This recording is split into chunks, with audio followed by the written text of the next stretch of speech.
Hey, good evening, everyone. To respect everyone's time, and we do have a lot to get through, I'd like to start. It's about sex, isn't it? Welcome. I'm Dr. Robert East. I direct the Environmental Studies program, and I'm one of the original writers of this grant. I'm now a co-principal investigator with Dr. Jia Guy, who's here. So rather than take time to applaud all the people that made this happen, everything that led up to this, and everything that happened during and after, please read the acknowledgments. I hope I didn't leave anyone out, but the acknowledgments are pretty thorough for people that work with us here and people that work with us overseas. So the way the meeting is going to unfold is we're going to have a group video presentation from the Indonesia group. Then each Indonesian student will present her material. Then we'll have a highlight reel from the Japan group, and then the Japan team will present their videos. For the sake of saving time and making transitions smoothly, can we ask that questions come at the end, at the very end? So please write down questions if you have them, and save them for the presenters at the end. We have food back there. I don't think anybody's upset if you get up during the presentation and get food. And please be sure your phones are silent and anything else that might make noise. So we're going to start with the Indonesian group film. Welcome and thank you for coming.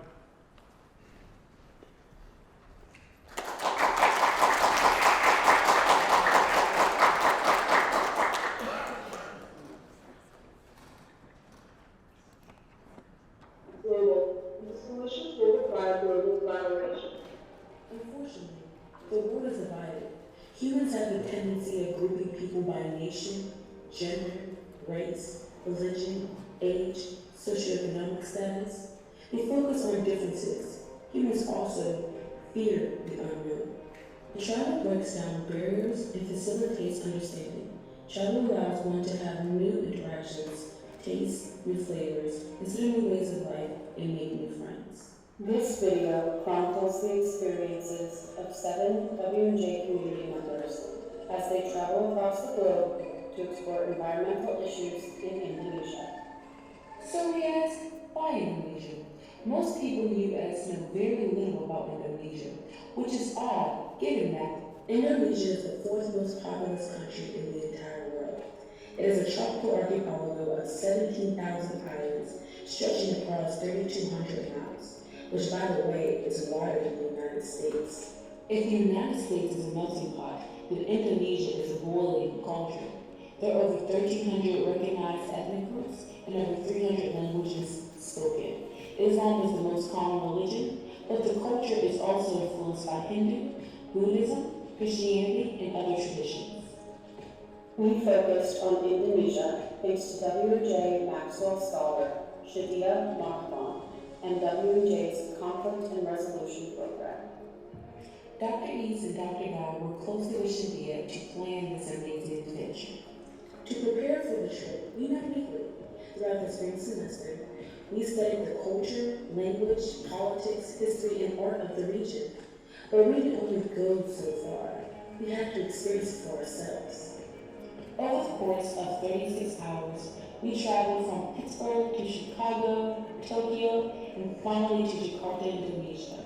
For some of us, it was the first time leaving the country, but for all of us, it was the start of an unforgettable experience.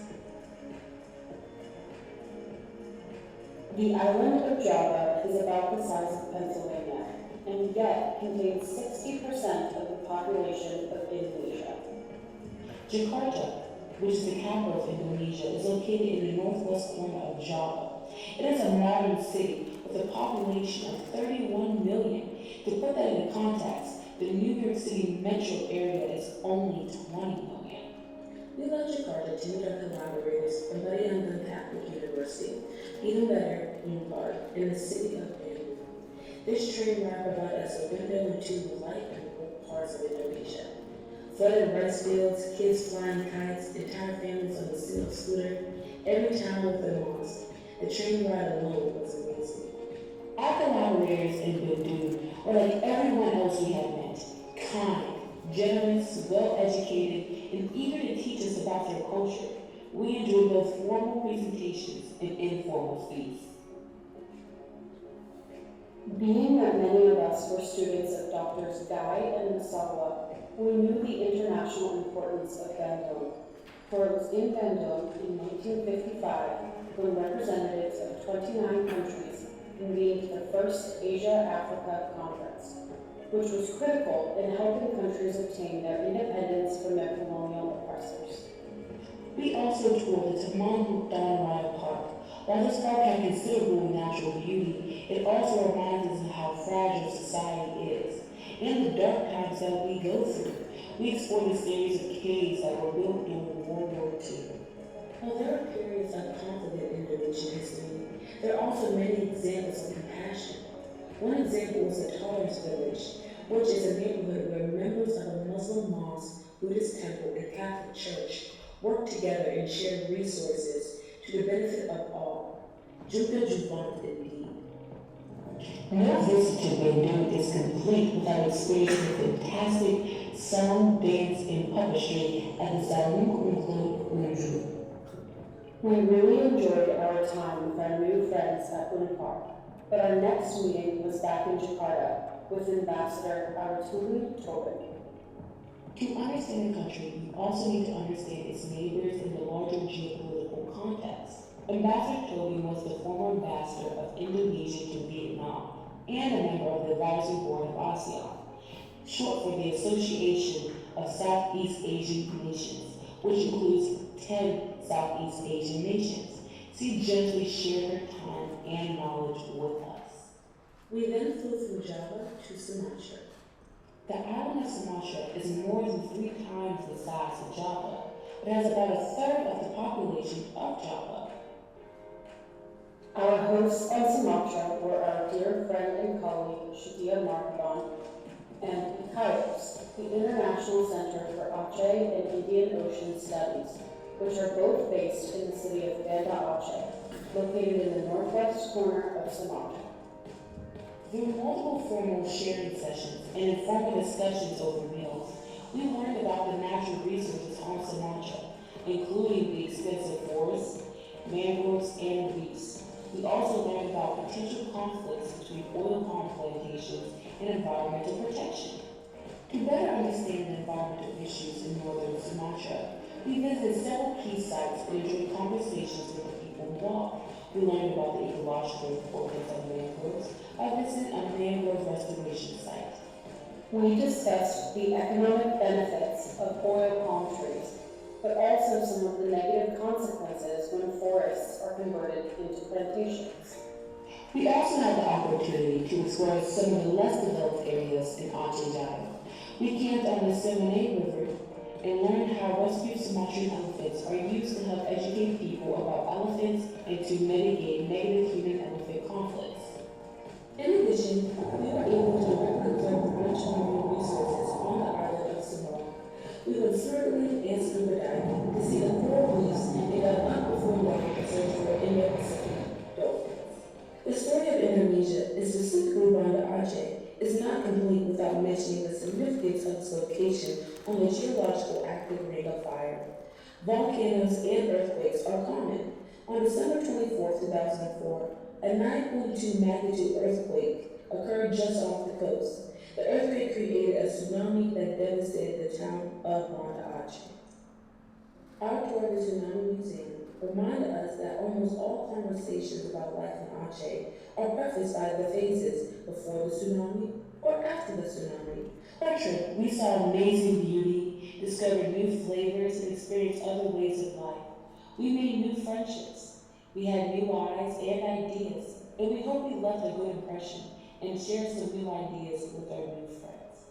Jumpa Juvent. We have friends, we have colleagues, hopefully our students have made friends with one another, and I'm hoping that this is just the beginning. All right, so thank you and blessings to all of you for everything you've done for us.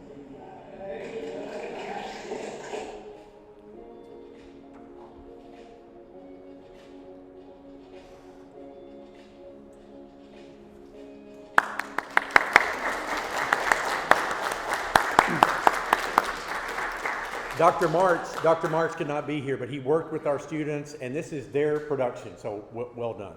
Very, very proud of you.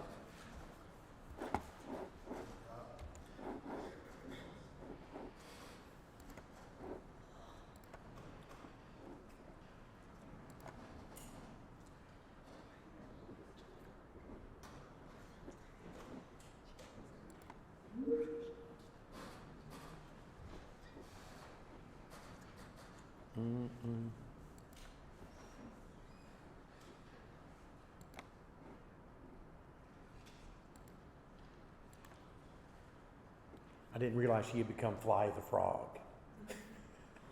Who is that? It's Jillian.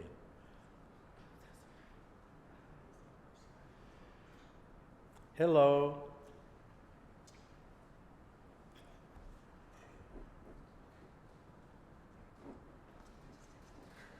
Make sure your mic connected. Yeah, I thought we were.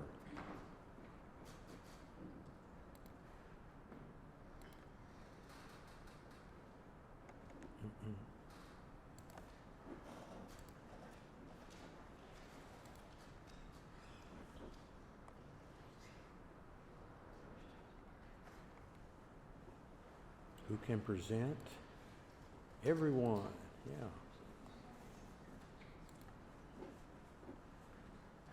Jillian, can you hear us? Can you hear me?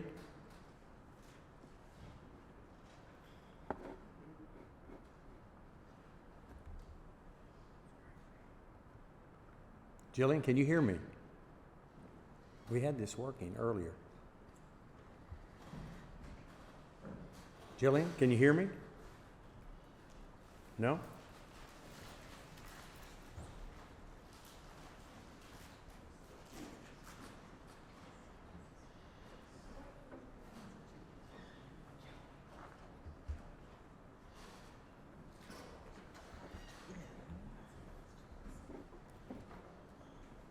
So I don't see her blocked anywhere. Phone a friend, right? Yeah.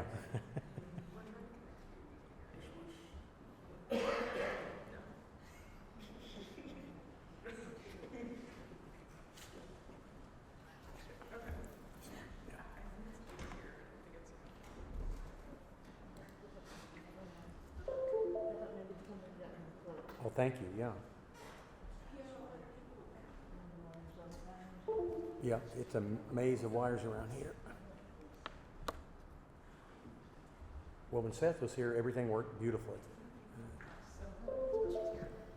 See if that. Fun. There we Yes, go. whatever you did, thank you. Yep, I unplugged the Thank you. Oh, I remote. can be heard? Hey, Jillian. Can everybody hear me? See me?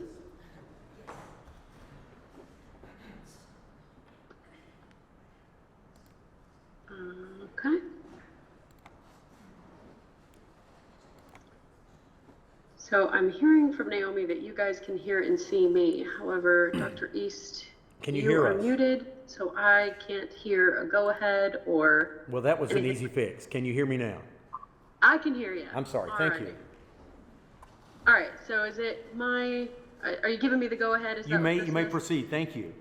Okay. All right, let me pull it up. Okay.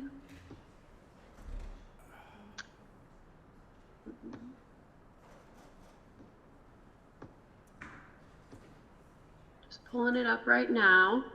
Let me know if and when you can see my screen. We can, yes.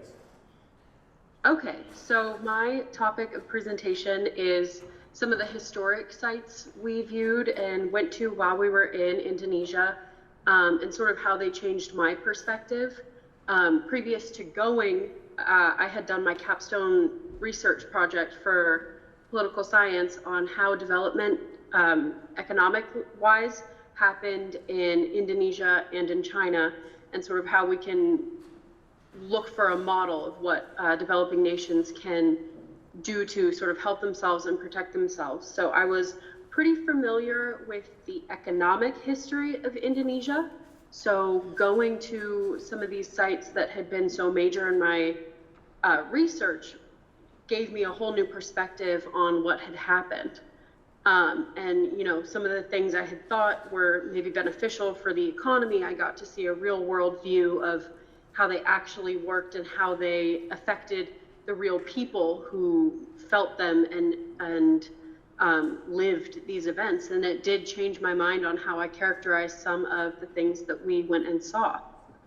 So I'll start with these caves that we went to. There were two different instances where we went to caves that the Japanese had left behind after their occupation during World War II.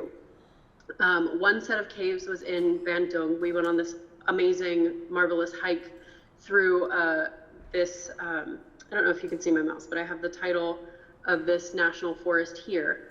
And we went through this national forest, and sort of at the end of our trip there, we went through these caves that were left behind by the Japanese.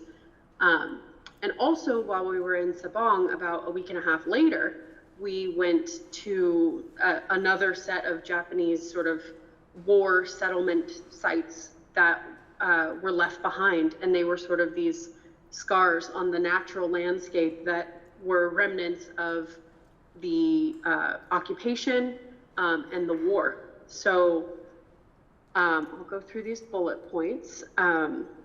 Yeah, the caves were carved into the natural landscape, and you can see how this natural landscape was absolutely beautiful, and then sort of affected by these structures that were left behind by the war. And what both of these structures were used for was to store munitions for the Japanese while they were, fighting this war and occupying the islands. So what I had seen in my project previous to the trip was that the Japanese occupation of Indonesia was one of the ways that the Dutch had lost their colonial foothold in Indonesia, and it was actually contributing to the destabilization of their hold on Indonesia as a colonial power. So that was one thing that was sort of beneficial, even though occupation is really obviously always terrible. Some of the main heavy hitters in Indonesian politics at the time were sort of welcoming President Suharno, Hatta. These people were welcoming of this new power to help shirk that Dutch colonial rule. But as they go on, and as the colonization by the Japanese continued, it was less of this liberation force and more of an occupying force. And seeing these caves and sort of the violence or the remnants of violence that they left behind sort of changed my mind on how I saw these, and sort of speaking to the people who were walking us through these areas also changed my mind on how I saw this Japanese occupation as something that was a double-sided coin of good and bad. I sort of leaned way more into bad because it did bring World War II to the shores of Indonesia. The next place we went was the Asia-Africa conference site. This was in Bandung.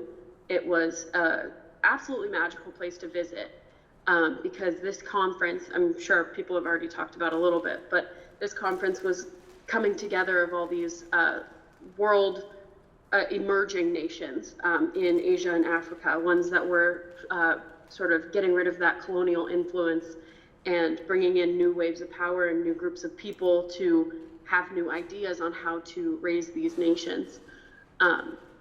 But when I had learned about it in a history course through the lens of the Second World War, which obviously were major power politics between the US and Russia. So I had learned about it in the scope of what China had done, which going into this as an unallied force, China essentially said, no, we're not going to be with Russia as a communist party and a communist adjacent nation. We are going to be our own nation. And that was the main focus of how I characterized this conference. But the reality is, when we were walking through this, it had almost nothing to do with China. China was a very minor player. But in our Western view, this message that China had sent to the world by attending this conference was very different. So I got to recharacterize my knowledge of the Asia-Africa conference sort of toward what it was really about, which wasn't power politics. It wasn't about the West at all. And I think so often we think as Western people and as Western political sort of onlookers, we have our own special view. But looking at it through how they teach about this excellent point of national pride to fellow Indonesians, I was able to see that it literally had nothing to do with the US, Russia, and China. It was about oppressed nations being able to come together, pool some sovereignty, pool solidarity, and bring themselves onto the forefront of, international consciousness. And I have down here that unity and solidarity were the ultimate goals, and that is still what stands today in sort of Indonesia's international engagement as far as ASEAN, and still remaining prevalent in the promises of the Asia-Africa Conference. This unity idea is really important to their view on international politics. So next, I included the before and after the tsunami that happened in Aceh in the early 2000s. When I originally told people I was going to Indonesia, all they really knew about was that tsunami and the devastation that it had brought to the island. And you saw pictures of just rushing water and buildings being swept away and the devastation that it left in its wake. And when I was talking about this trip that I was going to go on, people were first and foremost concerned because the tsunami is really all that they knew, just based on their own experience. So I was really interested in going to Aceh and seeing how it's talked about, how people learn about it. So I have some of these pictures from the Tsunami Museum, both being of remembrance and education. And this hardship that the island and the people had faced actually brought them together in sort of building back from the devastation. Some sort of political differences had to be put aside and had to be reconciled in order to build back stronger, help these communities that had been absolutely destroyed, and create an education program for, what do we do if and when this happens again. One of the things that we had learned from the people we were with was that tsunamis had happened in the past, but they had happened over 100 years ago, so nobody really remembered. One of the beautiful things in this museum was a soil sample that they took from a core in a cave that they had found when the last tsunami happened was evident based on this soil sample, and it was over 108 years ago, which is why nobody remembered what to do, remembered what had happened. So this museum of remembrance for the people who lost their lives and remembrance for the destruction that happened was really important to the history of what happened, but also the moving forward. We were fortunate enough to go to the top of the museum, which is now their shelter for when a tsunami comes again. This museum serves as sort of a fallout place. It's high ground, one of the highest in the city, and it can hold a couple thousand people and provide safety. So in remembrance, there's also preparation for the future. And it hammered home that sort of importance of knowing our history. And this is one of the things that one of our tour guides had said, if there had been remembrance and sort of a history to be passed on about the previous tsunami, maybe the devastation that had happened in the early 2000s wouldn't have been so harsh, wouldn't have been so dramatic. So this recommitment to teaching younger generations and the future about what happened so that the devastation doesn't happen again was something that was really important and something historic. I think we can all look at and think about, things that are happening in our society today. How are we going to teach about these in the future so that this doesn't happen again? So I just have one more slide, and this one is a little different. I was fortunate enough to have an extra day in Indonesia because my flight back to Los Angeles was a couple hours, or probably like 12, 13 hours after everyone else's flights back to Pittsburgh. So Aini, who's pictured in this second photo with me, she sort of babysat me for the day, and it was a really awesome experience to go and take part in some of the modernity that's in Indonesia. We spent a lot of our trip talking to foremost intellectuals and going to historical sites and learning about the history of Indonesia. But my day with Aini was really special because I got to see, the now of Indonesia. What's happening now? What's popular? What's valued? What's going on in Indonesia today? And you can see, I think, some pictures that at least shocked my family when I came back and showed them. You can see a very modern ice cream counter. You can see us in that second picture. You can see the background is a very modern airport. This third picture is a really interesting reenactment of an anime that's very popular. It's on Netflix, and for the life of me, I can't remember what the name of the anime is, but we got to watch this performance inside their mall, and you can see sort of in the background these crisscross of escalators in this very modern area. We sat down and ate at a food court, the same as you would in, you know, a normal American mall, and I felt very much like I knew where I was going. I knew what I was doing. There was nothing different. And one of the things that the LIASE Foundation wanted to do was demystify sort of Asia and the countries that make it up. And I think one of the things that showed me, hey, we're not so different, is this mall. As interesting as that is we have so much overlap in how we go about our daily life. So my day with Aini, obviously we were in this mall, but she took me around and we were just talking, and it was really interesting to be able to have these very normal conversations with someone I clicked with friendship-wise almost instantly. We got to talking about quite a lot, and we have so much overlap. One of the things we got to talk about was COVID and how our experiences were very similar, but also so wildly different. I got to really understand that COVID was absolutely devastating to Indonesia.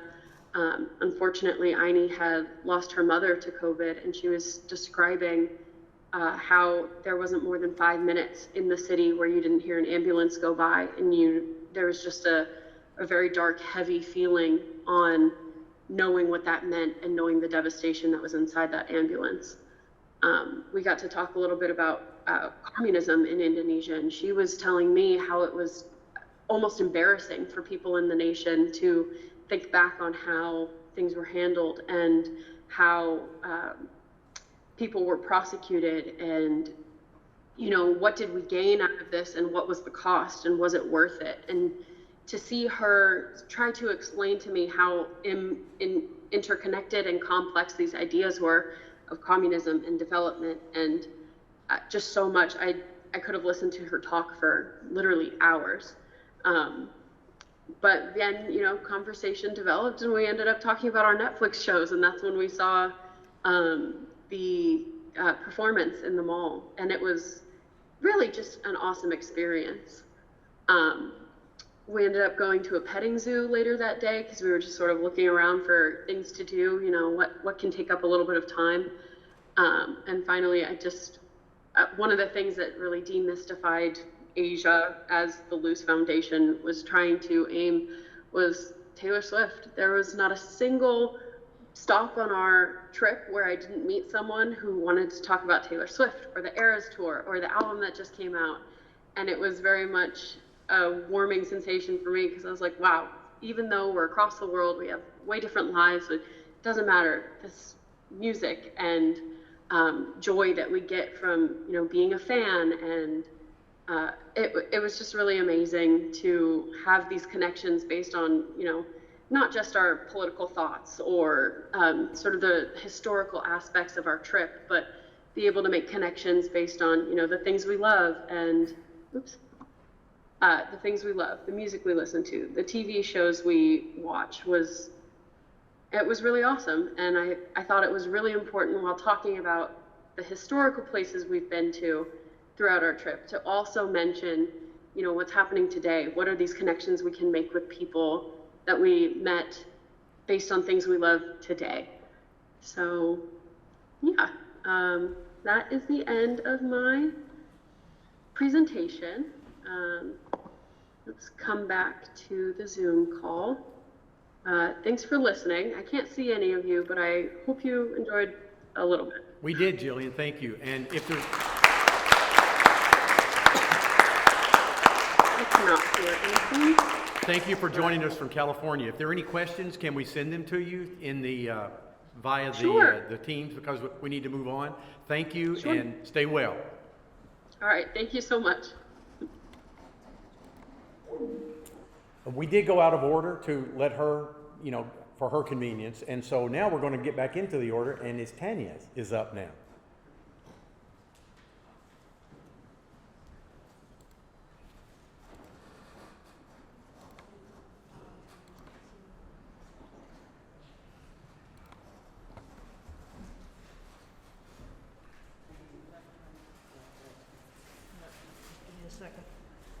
there is a mic if you need, you've got a good big voice, but if you need a mic, there is one right there. That little headset is supposed to be a mic. It's supposed to work. We tested. Do you want this so that notes come up on the screen?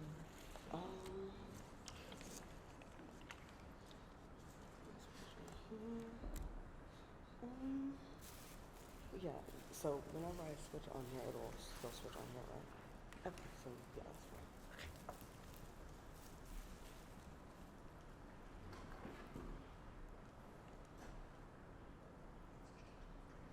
So I wanted to speak on some of the social constructs of Indonesia versus our Western ways that we have. I wanted to give a special thanks to Dr. Guy, Dr. East, and of course Dr. Marsh, Washington and Jefferson College, the LIASE Committee, Shadia Mahaban, UNPAR, Ambassador Tobing, and ICAIOS. It brings me great pleasure to stand before you today discussing the topic that adds another layer of understanding in our rapidly globalizing world. We will put forth our focus on the intriguing social constructs of Indonesia as opposed to Western cultures. To begin with, let me lay down Indonesia's societal foundation, which stems from their rich tapestry of diverse ethnicities, languages, and traditions. The various ethnic and cultural groups scattered across the nation have come together over generations to create a harmonious blend of shared values. And this was a video that I took whenever we were in Bandung. Can I use this mouse? Should be. Okay, when we were in Bandung, we went to a little performance where like a whole bunch of different parts of Indonesia came together and did like a play. There was a bunch of music, dancing. I took this little clip, and just seeing the smiles on everyone's faces brings chills to me to this day.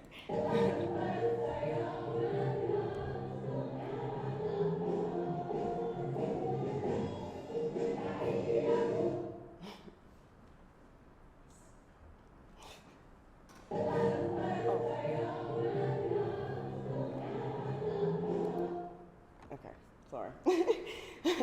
On the other hand, Western societies showcase an individualistic approach to life, revolving around personal liberties and self-expression. The key driving factor in Western nations is self-pursuit and self-realization.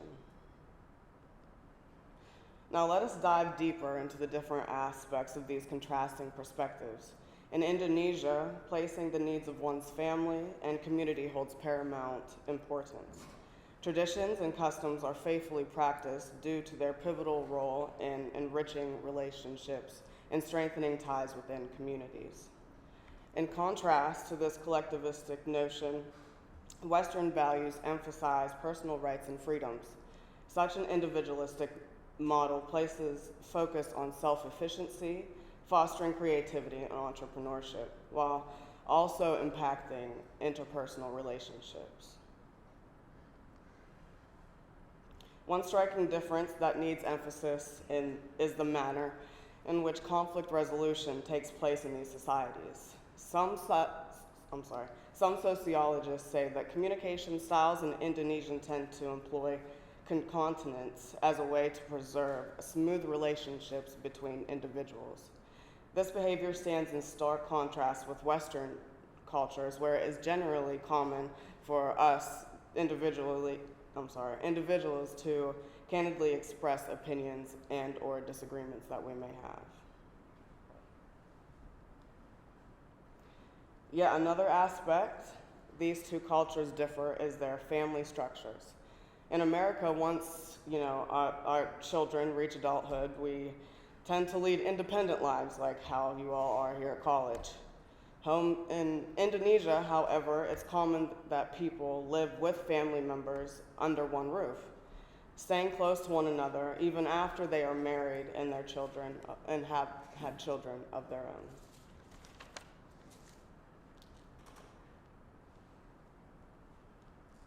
Moreover, religion plays a significant role in both societies, but it is approached differently. Although both countries practice religious tolerance, to me, spirituality was generally more intertwined in Indonesia than what we see here in America. Navigating through these fundamental cultural differences allows us to appreciate alternating viewpoints that enrich the human experience by facilitating meaningful discussion on various social cultural platforms. In conclusion, shining light on Indonesia's collective approach towards life against the backdrop of Western individualism encourages a healthy global exchange that fosters mutual learning, growth, and understanding. By acknowledging such societal contrasts that define our world today, we get one step closer to building a stronger cultural bridges that shape our interconnected futures. Understanding the unique characteristics of each culture that provides tremendous insight into the diverse world we inhabit.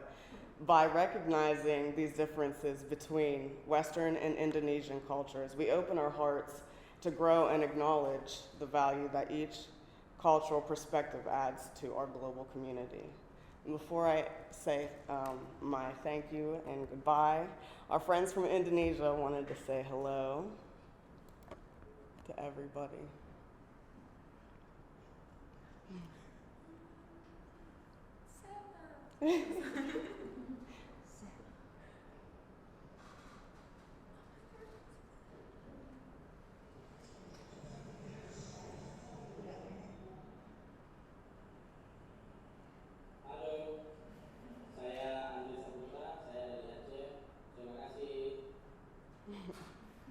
And with that, I want to say thank you, and may we continue to celebrate the beauty of diversity.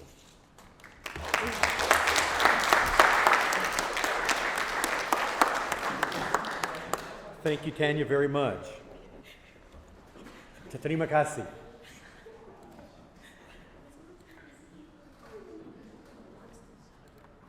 And now we have Miss Naomi Shimori.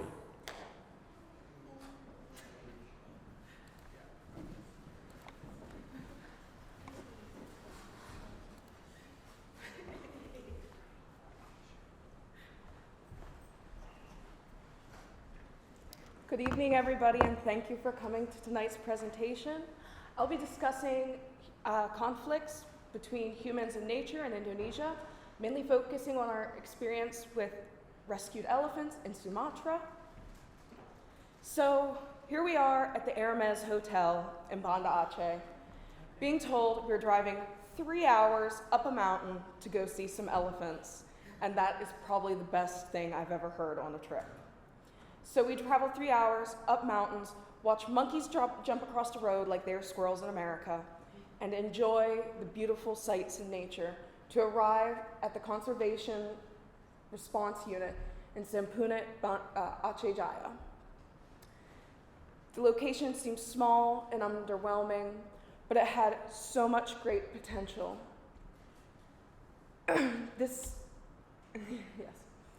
This location specialized in education on elephants, specifically the Sumatran elephants, which only exist about a population of 100 on the island.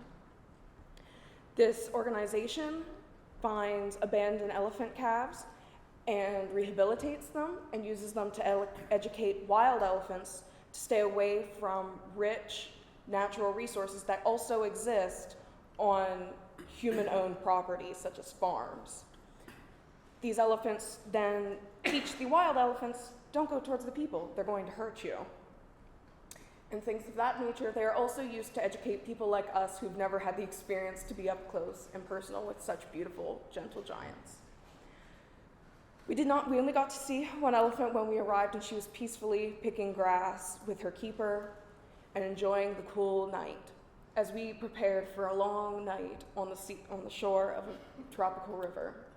We experienced so much beauty in the deep, rigid valleys, so deep you could see where the river had carved its ancient path. During the nights, we could watch monkeys leap from tree to tree, a species we were only given a 10% chance of seeing. We enjoyed playing in the water before dinner, and at night with many of our new friends, we enjoyed a traditional bonfire, dancing to American music, and enjoying the most delicious campfire roasted chicken I have ever had, with the threat of taking some out and luring in a Sumatran tiger. There were individuals who were not happy about this potential. But the night was beautiful, and the stars were so bright, brighter than I have ever seen in any American town, in any rural village. I was disappointed because I had no idea what these beautiful stars meant in the skies. We're so used to seeing our Big Dipper, our Little Dipper, and all the pieces of Orion's belt. But the night gave way to such beauty and quiet, as I believe Dr. March referred to it as an orchestra that we heard before we all got to go to sleep. And in the morning, we got to see our elephants. These two elephants are Isabella and Elizabeth. Elizabeth is the older elephant, which you can see her being ridden, and the younger elephant is Isabella. She's about 16, and the other one is about 40. So they were quite old. There was a lot of excitement this morning because we were also able to bathe them and spend a great amount of time with them. We were allowed to try durian on this experience, and we found we didn't like it, but the elephants were more than glad to take our share of this special fruit. But they were so beautiful, and you could see that the people who worked with them loved them and cared for them. They pulled them by ropes so gently as if they were leading a toddler through a crowded store as we got close and brushed their faces and approached them. And these animals were so patient to let us spend our time with them.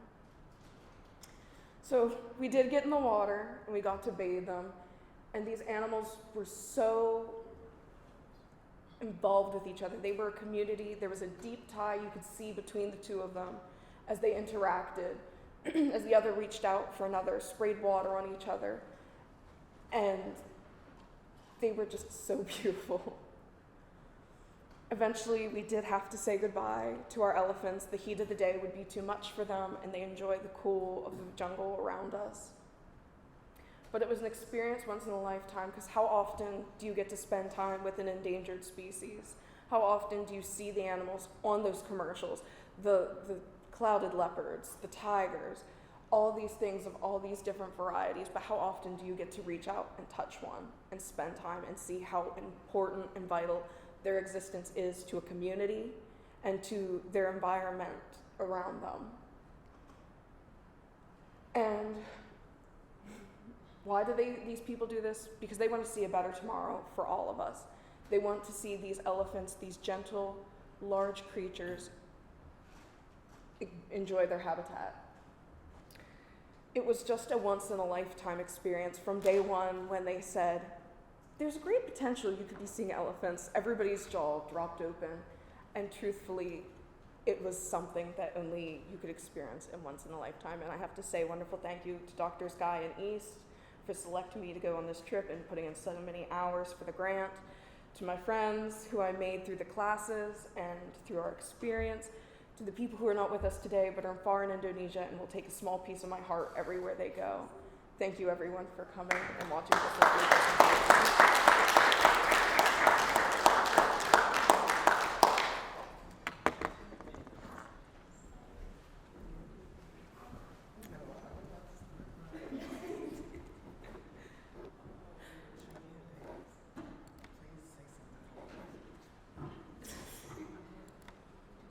You can just press present. I'm not familiar with it. I'll let you.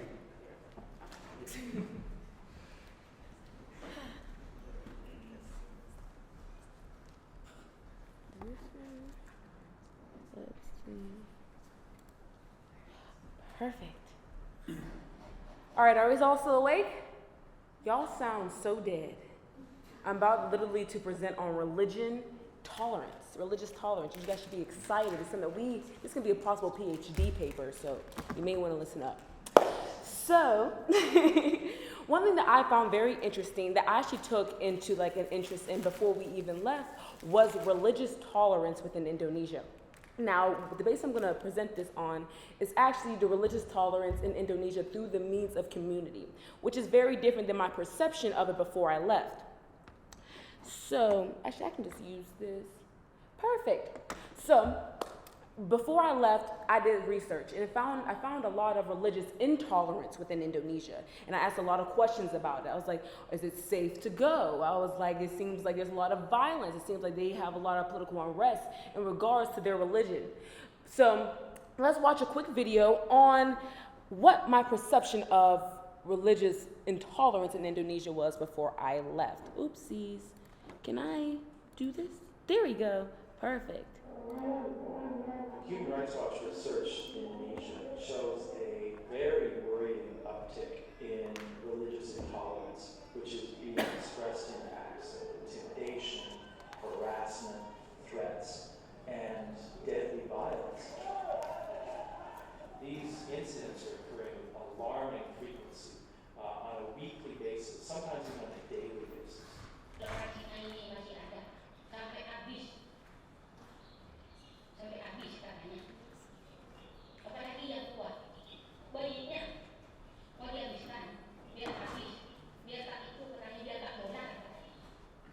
In August 2012, the Shia community in Sampang, East Java, was attacked by a group of militants who burnt down more than 50 houses. One man was burned to death and another was seriously injured as a result of this attack.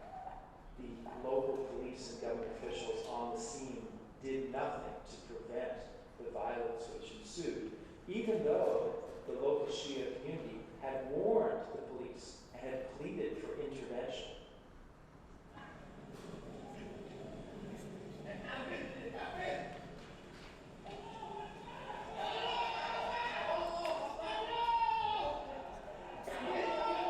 The perpetrators of this violence are vigilante-style thugs who follow a very traditionalist strain of Sunni Islam.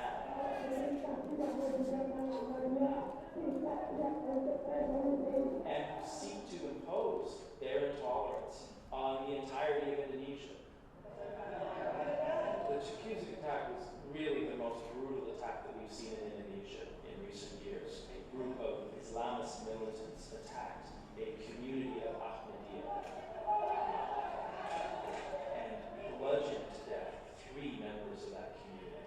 Police were at the scene, but failed to adequately intervene. It's all too common in areas where religious minorities live that both the police and the local government officials fail to protect the minorities when they're under attack, and in some cases actually assist the perpetrators in victimizing religious minorities. Building permits are a tool that local governments often use to restrict religious minorities from constructing houses of worship. The Philadelphia church has no church building and has to operate under constant harassment from militants, reading passages from the Quran.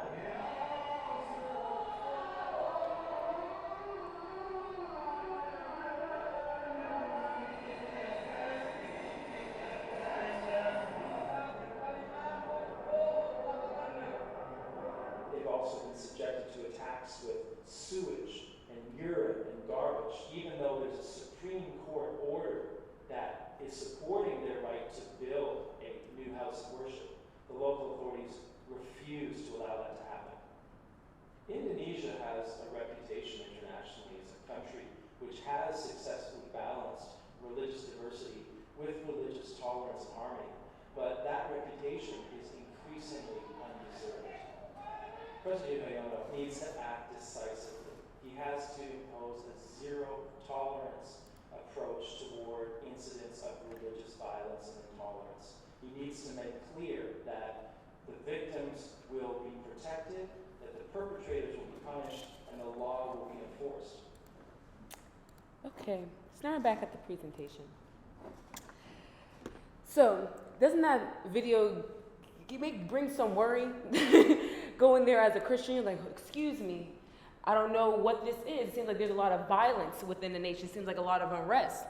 Till we actually go to the Tolerance Village and I find the complete opposite. It's literally a Buddhist, it's Islamic temple, Buddhist, oh Lord, I'm taking this all up.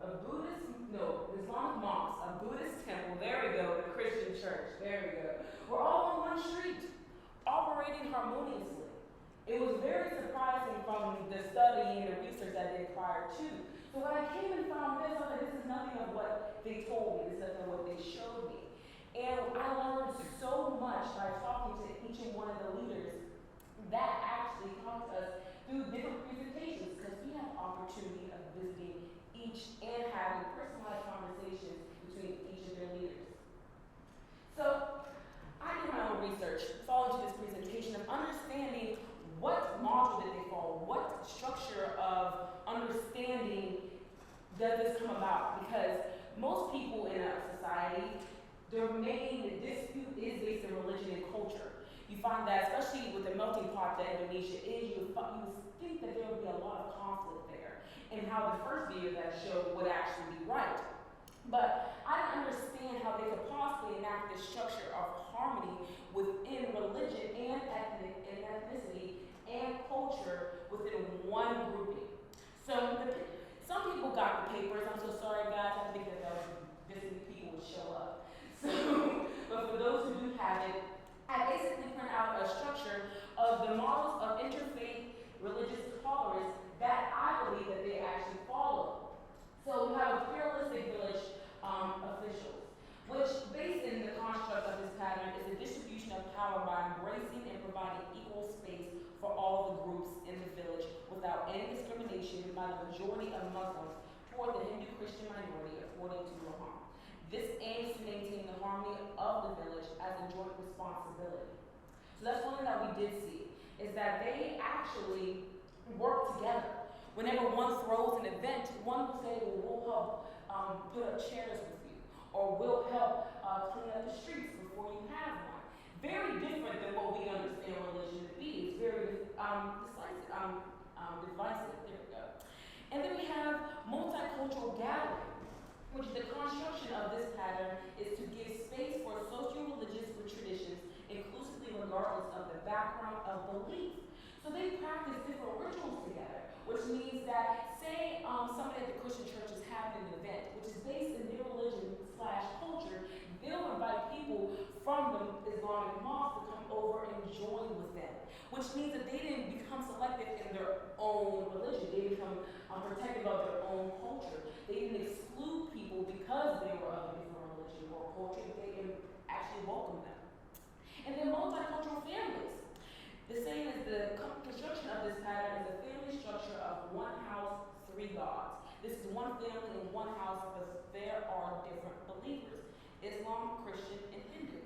Now, this time, we understand it's not Hindu, that's Hindu, but in the case, understand that they believe in the aspect that we have one goal. Is that even though we are a big family, we just have three different gods, and that's okay. But we understand one core idea is the fact that we believe in doing good.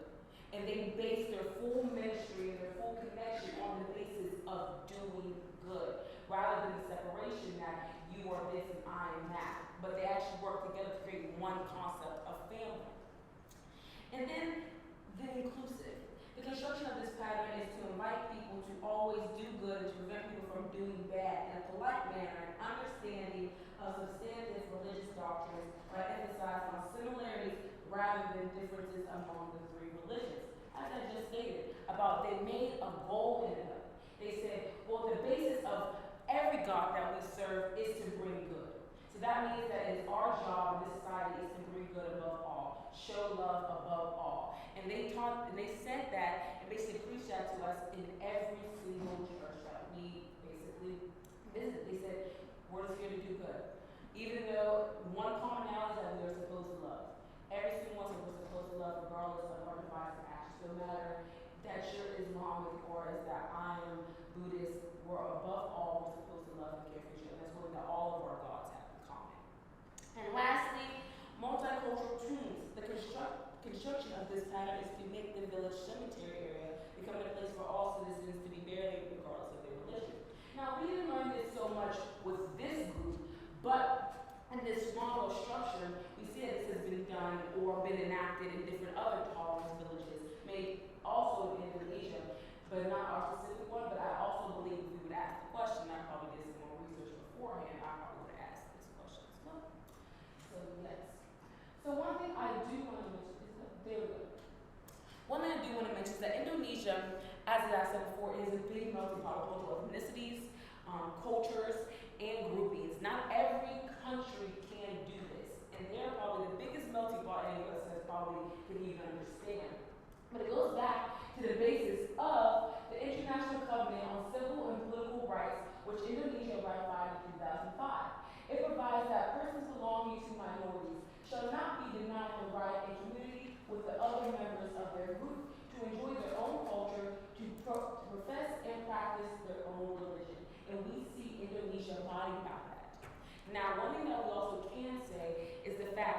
this is not able to be enacted everywhere. So why is Indonesia different? What makes them different? One thing that I found was culture. Their basis of community is so different than anything I've ever experienced before.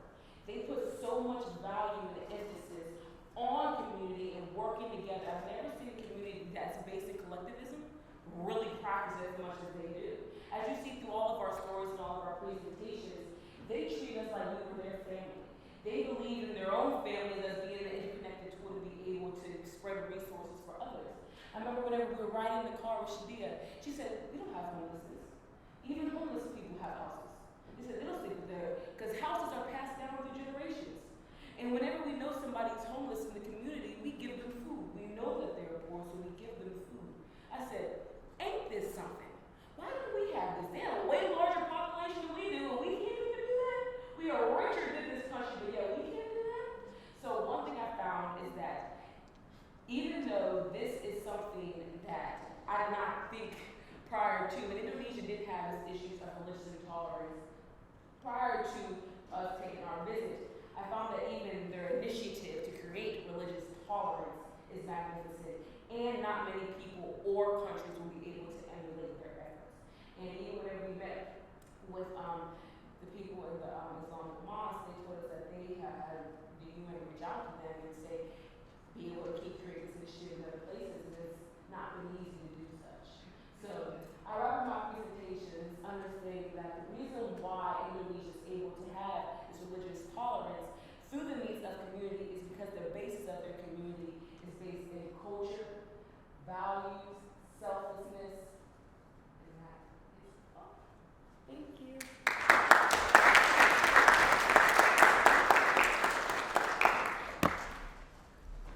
So we will have anybody need to stretch or anything briefly? Or we're going to go right into the video now from the Japan group. We're going to turn it over to the Japan group now.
about that. No, I don't want to play you again.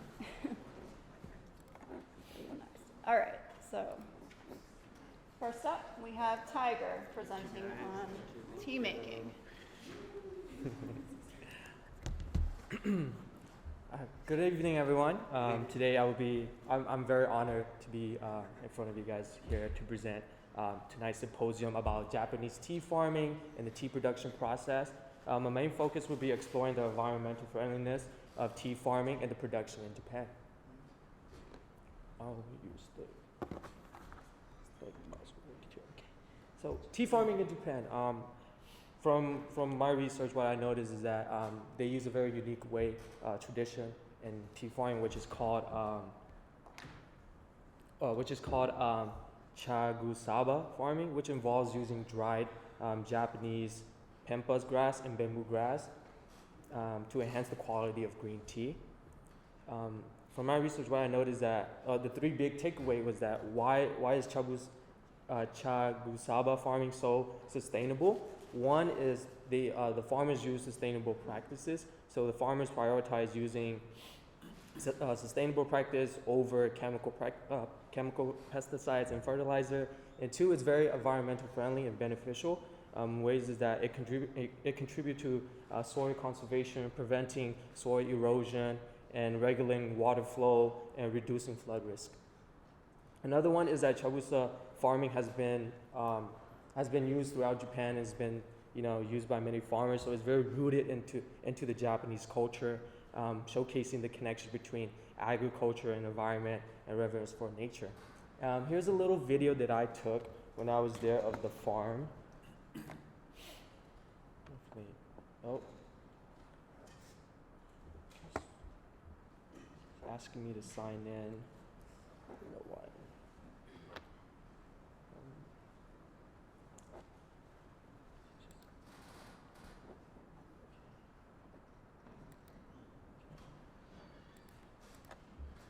Technical issues over here. Sorry, guys.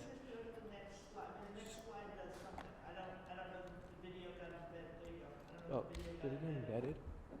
Oh, I wish it did.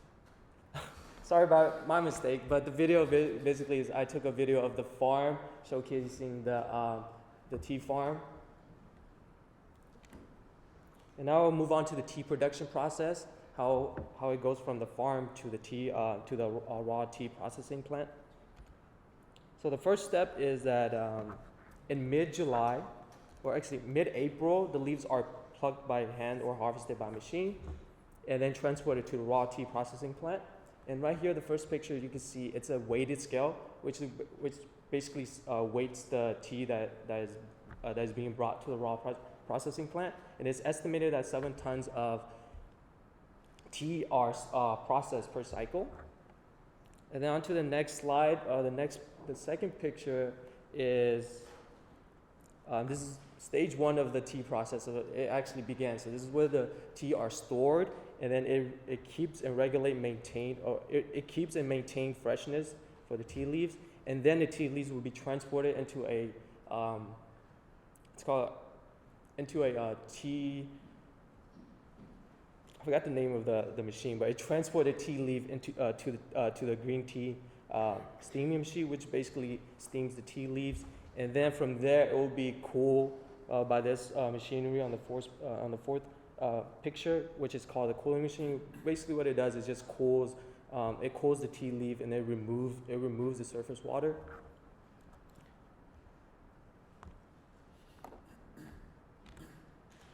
Now going to the second stage, which is very crucial. Basically, the tea leaves are then transported to the primary drying tea roller, which is showed on the first picture. Basically, what it does is it dries the tea leaf with hot water, and it rolls the tea leaf under high pressure. And then from there, the tea leaf will be transported to another machinery, which is called a tea roller. It rolls the tea leaves under high pressure, breaking down the cell walls and creating a uniform moisture content. And from there, it will be transported to the secondary tea roller, which is the third picture. It rolls the tea again, also drying it with hot air, and the final tea roller in the last picture right here, the fourth picture, it basically, the tea leaves are dry by applying heat and pressure to create a uniform size. In stage 3, the first picture is the machine is called a tea dryer. What it does is it thoroughly dries the tea leaf and it thoroughly dries the raw tea leaves, and then it will be transported to the second machine, which is the second picture. It basically what it does is it mixes the dry raw tea for uniformity, and from there, the third picture is just an example of what the tea leaf outcome are. This is not the final process. It has to undergo the refined tea processing, which will then the tea, somewhat like a powder, will be processed under the tea refining machine, which basically further dries the tea leaf, bringing out the characteristic of what a green tea should be, so the aroma and the flavor. And then from there, it would be taken to a grinding machine and be assorted and remove all the stalks and branches from the powder. And then from there, it would be transported to the tea retailer, which is packed in bags and a canister and is ready for sale. The last picture is just a picture of a different variety of tea flavors that is produced at this factory. And the big question is how environmentally friendly is tea production in Japan? Well, I noticed that there's four big takeaways, which is one, producing tea has a lower water footprint, which means that fresh water being used throughout the production, how much it consumes is what the water footprint is. And I noticed that in my research, there's only 8,000 liters of water required to produce a kilogram of green tea, compared to coffee, which is 2 times more. So the water footprint is higher to produce coffee than green tea. And this amplifies this matcha production. This means that green tea production requires significantly less water than coffee, so exemplifying lower water footprint.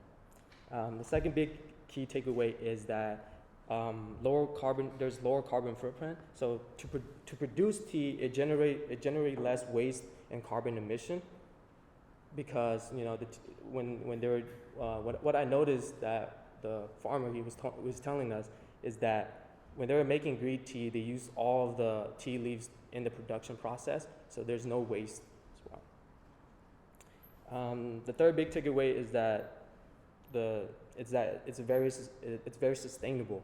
It means that the farmers, they embrace traditional and eco-friendly methods like hand picking, minimizing the use of machinery, which reduces the carbon footprint.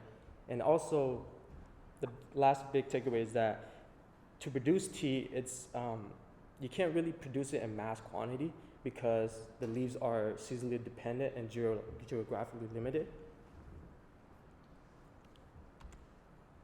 And then my conclusion is that to sum up our findings on Japan, Japanese tea farms and production process, I've identified four big key takeaways, which are energy efficiency. Japanese tea farmers have adopted a very energy efficient way to do this. One is that they start using solar panels instead of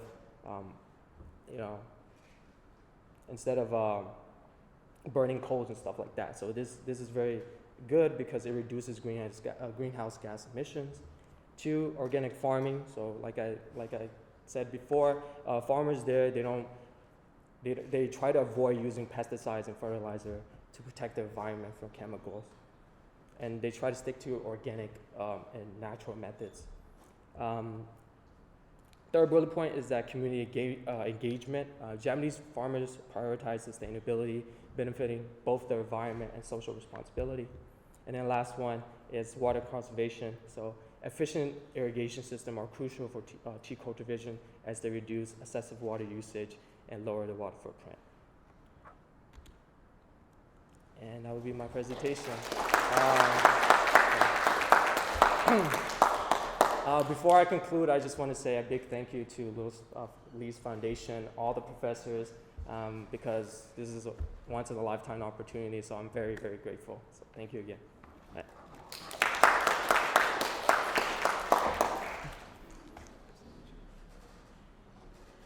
Okay, we have 4 students who went to Japan who are unable to be with us because they're not on campus this fall, and who are unable to be with us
away from the beauty of the countryside. If the weather would have been clearer, Mount Fuji would have been standing in the distance. After the Green Cafe, we got back in the vans and headed to the second farm where my favorite experience took place. This picture was at the top of the second farm we visited. The brown plants are the result of having recently been harvested. This is the view where we would have been able to see Mount Fuji. Here you can see the bay in the distance. The view from up here was absolutely stunning. At this point, the farmer was talking to us about his farm and how he produces tea. We learned about how farmers know that when the leaf is ready to harvest, and the farmer also showed us a gorgeous time-lapse video of the sunset looking at Mount Fuji from this spot. The next part of the day, we traveled down the mountainside a little to this farmer's home, where we got to take a seat in a traditional Japanese-style home and taste the tea he grows. This is the postcard the farmer gave us all that shows Mount Fuji from his farm on a clear day. Out of respect for the farmer and his home, I took very little photos in the home and only tried to take pictures of the tea and the red bean cakes that his mother next door had provided for us. Shizuoka, Japan is known for its green tea. I think this is something that these tea farmers were thinking about when inviting us to their land. Even though we were somewhat non-typical tourists because of our educational purposes, we gave the chance for these farmers to expose what tea farming is like and gave them an opportunity to market themselves to future tourists. The second tea farmer had his social media on the back of the postcard we got. Part of it all additionally goes into expressing how important tea production is to tourism in Japan, but also just to Japanese culture as a whole. One of the biggest purposes of tea ceremonies is to create bonds between hosts and guests of Japan. It's very clear that there was a great connection between us and the farmers that day. It gave me and all the students the opportunity to take a break from the outside world and focus on something as simple as drinking tea. But also the fact that tea drinking at its core is supposed to be transitory for Japanese culture was very much a part of our experience, despite it not being a fully traditional tea ceremony. This day was very rewarding for me to be a group of almost 15 and be welcomed into a home of a total stranger, to experience something that I didn't think the average tourist of Japan would care to see meant a lot. I'm grateful to our trip leaders for facilitating this day. You could tell how proud these farmers were of a group of students listening to them about something they routinely do. The second farmer especially seemed very happy and thankful that we took the time to visit him that day and appreciate the work that he does. It wasn't the tea itself, although amazing, or the views that added to the experience. It was the hospitality of the Japanese locals that day who simply got to share something that many people would probably overlook on a trip to Japan. While I wish I could be there with you all today, I want to extend my thanks to Dr. Matsuno, Dr. Han, Dr. East, Dr. Guy, Dr. March, Dr. Misawa, Dr. Bennett, and Dr. Bayline, and the LIASE Foundation for giving me the opportunity to be a part of the trip this summer. And thank you to the classmates for making the 2 weeks a fun experience. If anybody would like to reach out to me about my experience specifically, on the slide is my personal email, and I would gladly answer any questions you may have.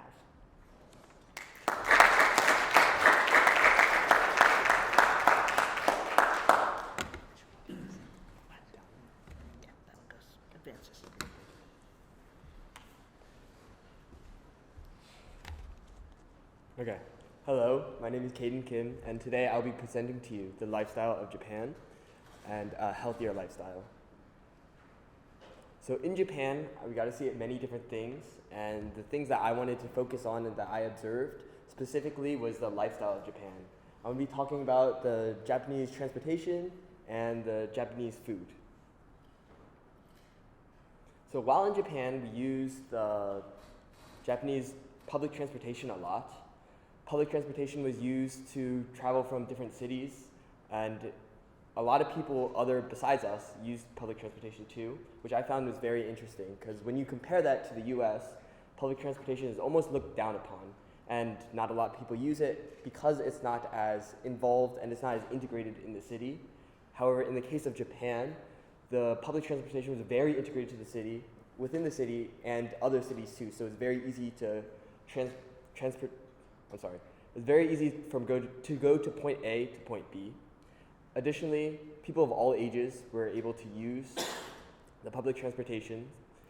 Students who were in elementary school were taking the public transportation by themselves, which I found very surprising. Additionally, adults who had to get to work would also use the public transportation. I found a fact that 12.33 million people use the Japanese public transportation daily. I found that very interesting because this many people use it daily, which reduces the carbon emissions because more people use public transportation versus everyone driving a car. Next thing I'm going to talk about is walking. So walking was very popular and very common in Japan. I can speak on behalf of the people who went to Japan. I feel like we walked a lot. I've walked more in the 2 weeks than probably any other 2 weeks of my life. And I just thought it was very fun and entertaining, and it was very active. We were very active in Japan, and I would just like to state that because we were very active, it's a healthier lifestyle because we were moving around. Some facts that I found post-research was that in Japan, men walked an average of 7,174 steps, and women walked around 6,176 steps. And when you compare that to the US, men walked about 5,340 steps, and women walked 4,912 steps. And this is also maybe due to when you're in Japan and you take the public transportation system, you have to physically go from your house to and walk yourself to the train station. From the train station, you have to walk yourself from the train station to where you work. So there's a lot of in-between motion that you have to do that you have to be physically active for. This is a few examples of people just walking around in Japan. And then the last topic that I would like to talk about is food. Food is very important for everyone's daily life because everything you do is based off the food you do. If you don't have food, you can't do anything. I did some research, and there was this research article that I stumbled upon that collected a bunch of different diets from around the world, and they almost graded them. And the Japanese diet, or the East Asian diet, was very high on the list. It broke down the diet and its components. In its components, there was a lot of grains or rice. As you can see, there's rice dishes, grain dishes, there's noodles.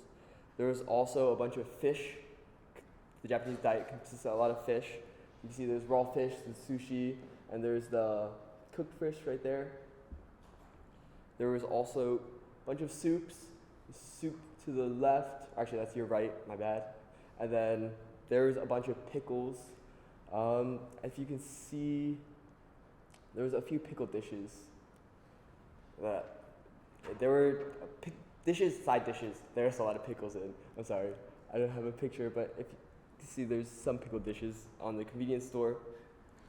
And basically, because the Japanese diet was encouraged at such a young age in elementary school, actually, that students at early elementary school have eaten food that are homemade and basically made from scratch. That's why they're encouraged to eat a healthier diet. And I have a quote from an NPR article, actually. It said that culturally, when it comes to food, there's a stronger emphasis on quality and refinement in the preparation of each dish as opposed to quantity. And these are the sources that I used. Thank you so much, and I'd like to thank everyone and all the staff members who allowed this trip to happen. Thank you so much.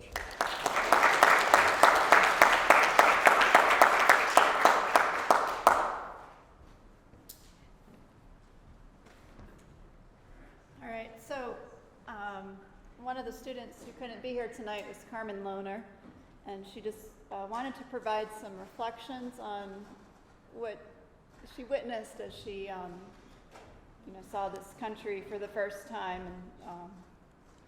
and how she was struck by the Japanese landscape.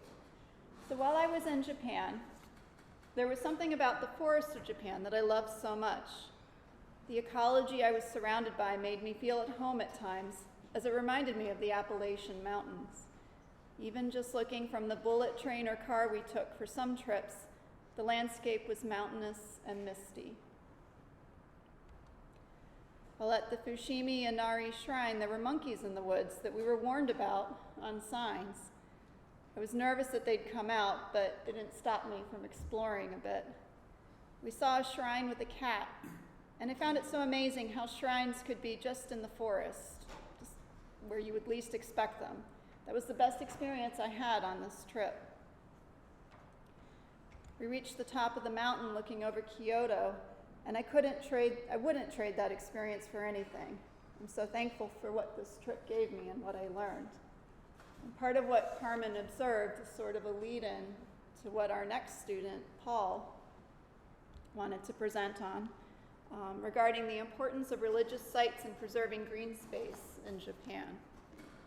So I'm going to read some remarks that he had prepared for this. As a religious studies minor while at W&J, one of my primary interests while visiting Japan was to explore more practical applications of how Japanese religions supported environmental protection. I previously studied Pure Land Buddhism and the philosophical reasons behind the drive among Pure Land Buddhists to support environmental protection. While it was enjoyable to then visit places like Nishi Hongan, a Pure Land temple, which is the head temple of the Hoganji-ha sect of Pure Land Buddhism, I wanted to further explore how religious sites and philosophies in Japan supported the development and preservation of green space as a form of environmental stewardship. In his book on green space in Japan, Thomas R. H. Havens writes, "Post-war land reform and the constitutional separation of religion and politics removed many parklands from public use. While the post-war aspect of this commentary is important, for the sake of this presentation, let's focus only on the separation of religion and politics." To expand upon what Havens writes, when visiting Japan, it becomes apparent how this separation would lead to a degradation of environmental stewardship, as Japanese religions influenced by Shinto philosophies place great importance on holy places. Take, for example, this rock formation in Kyushiba Deku Garden. The inscription reads, "The arrangement of stones on this island represent Mount Holai, a sacred mountain in Chinese mythology that is said to be the land where the immortals live and where there is no death or old age." While the myth surrounding this mountain is Chinese in origin, as Dr. Matsuno explained to us during the trip, Japanese folk religions find the spiritual authority that natural formations hold to be of the utmost importance. This means that other sacred spaces outside of Japan can become incorporated into Japanese mythology, as long as they also view spaces as sacred. Of course, we also see this with Japanese mountains as well, such as with the Kogetsu-dai at Jishoji, which is the official name of Gengakuji, or Temple of the Silver Pavilion, which you can see in the top left of the slide. The Kogetsu-dai is a sand mound made to represent Mount Fuji. one of the 3 holy mountains of Japan, just like the reproduction of Mount Holai in Kushiba Dekyu Garden, as a way to honor the sacred spaces of Japan. This is because while Jishoji is a Zen Buddhist temple, it borrows from the Shinto idea of kami. In a sense, kami are Japanese deities that exist in all natural things and are made accessible when they are enshrined. As such, this temple complex is filled with trees, streams, flowers, all of which, just like the representation of Mount Fuji in Kogetsu-dai, are considered kami. It makes sense then that religion being involved with politics would lead to the protection of green space. Green space in Japan quite literally encompasses the sacred spaces of deities, so religious individuals would want to fight for their protection. Green space is nice, generally speaking, but it also has a vital impact on our environment. As Natalie Robel, who leads the World Health Organization's branch on urban health and has worked with the United Nations on public sanitation, writes in her article for the UN, increasing the number and quality of green spaces has the potential to mitigate short-lived climate pollutants that produce a strong global warming effect and contribute significantly to more than 7 million premature air pollution-related deaths annually. While this is obviously a world-based estimate, as we saw in previous slides and we'll see in upcoming slides, religious spaces in Japan are green spaces because of their importance to kami. This picture is the gate of Meiji Jingu, a Shinto shrine to Emperor Meiji and Empress Shokan, surrounded by 170 acres of forest in the middle of Tokyo. You can see this more clearly in these images of the Japanese National Garden, or Shinjuku Goyen, in which buildings towering over the 144-acre garden show how green space is prioritized, even in the center of the city. And of course, while this is a public garden, the religious significance can't be understated. Once again, to those practicing Shinto or any Japanese folk religion, every tree in this image is what a Western person would consider a deity, as they are all kami, just without a shrine. In conclusion, accessible green space is not only important to public health, but is vital to the practice of Japanese religion. When traveling to Japan, I saw firsthand how green space is prioritized and learned that this is not only because of its environmental benefits, but because of the still deep connection between Japanese religion and culture and environmental stewardship. Thank you.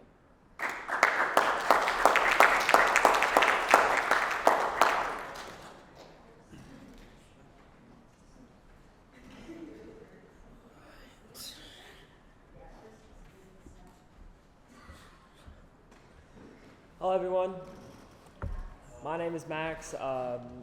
I'm Bella. And we actually looked into cormorant fishing, and it was just very fascinating. A lot of things that we saw were just mind-blowing. Mm-hmm. So to start, what we're going to talk about mainly is what cormorant fishing actually is, and specific parts and how it affects Japanese culture and how they project it towards tourism and how we interpret it. And also just the importance to Japanese culture. Mm-hmm. And also just shout out to Bella for drawing all these really cute pictures throughout the PowerPoint. So what is a cormorant? I thought I'd start off by more laying out the foundation of what we are actually looking at. So cormorant is a seabird that is mainly found in the Asian continent, my apologies. Scientific name is Phallocroxus pelagius. Sorry if I butchered that pronunciation, but it's very found widely throughout Asia. It's found in 40 different diverse and unique species, and it's derived from the Latin term the sea raven. Okay, so ukai fishing, it actually references, it's not just the fishing itself, but the entire process of raising and training these birds. And so it's a really dense tradition, it's still done, and even though it's more for like tourism purposes, it's still really ingrained in the culture. So usually they're brought in to the little baskets, and then they get them all on the boat. And what they end up doing is the fish they catch are usually put into products, but then they're also sold to the tourists. I know Caden's video had it, and in the slideshow, they actually did have, it's called a sweet fish. I'm pretty sure it's called an ayu. I think that's what they call it. It was really good. It was really tasty fish. So it also originates in like China and Greece, so it's not just Japan that specifically does it. And so the unique way they do it is they have like a little rope that they put around their neck, so whenever they catch the fish, they try to swallow it, and it's almost an art. You can't have it too tight for the bird's safety, and if you have it too loose, it's going to go into the bird's crop, and they're actually going to eat the fish, and you don't want that. So it's an art in itself on learning how to tie the ropes. And once again, they have them cough it up, and they do whatever with the fish. So one of the biggest parts of corn fishing is actually tourism. While it's still used to catch fish, it's not as efficient as many other methods that are used throughout the world in general. But the main reasons they do it is to educate us and teach us about their history and their culture behind cormorant fishing. So as you can see in the picture here, there's a massive crowd of people just trying to learn and understand what cormorant fishing is, with this gentleman explaining to us. So they catch the fish, they sell it, but they also use the fish to feed the birds. Oh, and so here's a good kind of diagram that kind of shows you what's going on. The only one that's not labeled is they don't have the main guy. I'm pretty sure he's called an usho, or he's the main one and it takes a lot of work. Like, you have to be approved by the government to do this. The government actually pays them so that they can continue to do this, because it's not the most profitable thing. But we even when we watched it ourselves, the birds fought, and he had to pretty much bring them all in and untangle the ropes, and you could just tell how skilled he was, because that's really difficult to do. All right. Oh, the video's moment of truth. We gotta see if it works. Yes. All right. So just now. Do I just click on it? Oh yeah, there we go. There's a quick little video that we put together to just show what the process actually looks like, because we can sit here and describe it to you, but just watching it will probably be a lot better. Oh, is it going?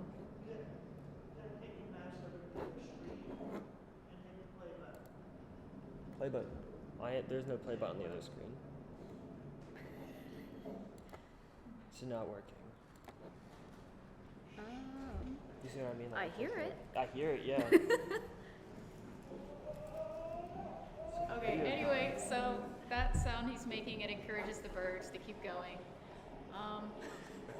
You can just imagine it. Mouse. Is it the wrong mouse? Maybe. Oh, no, there we go. Explain the videos, but sorry. Alright, let's try getting... Is it there now? Okay, there we go. Let's try this. There we go. Hey, there they go. Okay, so as you can see, there's a flame going that just like kind of leads the way for the boat, and also those snares are all connected to the birds as they're swimming forward, and you can see them actually dive under the water to grab a fish. But I don't know if it's going to be shown in this video, but whenever they are able to catch a fish, the fishermen have to pull them out and take the fish out, as Bella explained earlier. They do this to encourage the birds to catch more fish, because if they catch too many fish, their stomachs get full, and they will cease to continue catching fish. So it's a way to continue the process going for a longer period of time. Like, when I eat, I don't want to move too, so like it makes sense. And so a lot of people sometimes, when they look from the outside, they can kind of like, this kind of seems cruel, just the way it's done and everything. And now, to be fair, they do have to cough the fish up. They do have to kind of put a little bit of tough love in there to get them. But they are actually quoting I'm guessing he was a new show. They're like family, so they actually, they raise them from when they're born, and even when they're retired, they're taken care of until they pass, because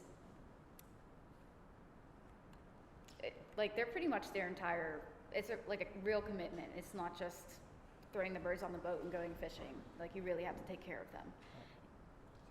To add on to that also, is while we were talking to the gentleman who was explaining to us for corn fishing, he showed true passion and true care towards what he was doing and the birds in general. So I know a lot of people when we were there had this stigma, was like, ooh, we don't like seeing that with the birds, but they truly are taken care of to the best of these people's capabilities. And so here's a quote from Yamashita Tetsuji. He was a cormorant fisherman, and he's basically just showing that they're almost like his kids. Like he's like, I can't go do this. I got to take care of the birds. Like they were just a complete commitment. Like this is his job in life, and he really loves it. So it's a very, at least from when I was there, I consider it a very important part of Japanese culture. It's living history. It shows their past, and it shows that they're willing to pass down that culture to their family. A father passes this tradition down to his son, it moves on to the next generation. It's also really common for tourists to come here. One, they, like what you said prior, they sell fish and they offer boat tours like we took. For example, we ate dinner while we were on the river, but we also got to see the cormorant fishing another part of it. It's practiced in a couple different places in Japan, 12 different to be exact, and it's also a pretty important part of Japanese culture. They sell plushies, they sell toys that are cormorants in general, as seen right here. Brown little cormorant, and also its picture here. It's actually from one of the most popular video game franchises ever that is based out of Japan. Is Pokemon, which is just shows they put their history in, not just that. Oh, and then I just added a few more photos on the end. Here you can just see we're in the boat. And what's surprising is usually when you go on a boat, you expect waves. I think because it's so low to the water, you didn't feel anything. I didn't get sick at all. It honestly felt like you were just sitting on the floor. It was really nice. So as you can see in this picture, is the bird's looking up at the guy, and he's just putting the fish in this bucket, storing them ready. He's ready to go hop. So we kept this one out by himself, put all the other ones away. I don't know. I think it was just to show how there's a sign of trust between these birds and their trainers. Mm-hmm. And so here's the fortress in the background. Yeah. Do you remember the name of it? But it was just really cool because we saw that the previous day, and then we got to see it all lit up as we were out on the lake or the Right. river. And then our imaginary question slide, which we're all saving to the end, I guess. Thank you all for listening to our presentation.